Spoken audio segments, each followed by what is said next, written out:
Yeah, magluluto tayo. Magkagata tayo ng isda. So, gayam. Okay. Wow. Ang lagi itong tuna natin, oh. Yung Ito ang gagataan natin.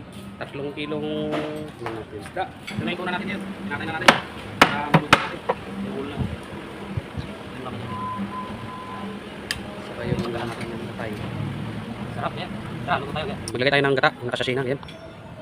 Lahat ng sasina ng gata. Mira natin. Maglagay din tayo ng chicken cubes, yan. Saka yung trio natin, oh. Luya, sibuyas, bawang. Sumasamayin natin yan. Maglagay din tayo ng asin. Kumukulo na, yan. Lagyan na natin yung napakagandang isda natin, oh. Ayan. Lagyan na natin.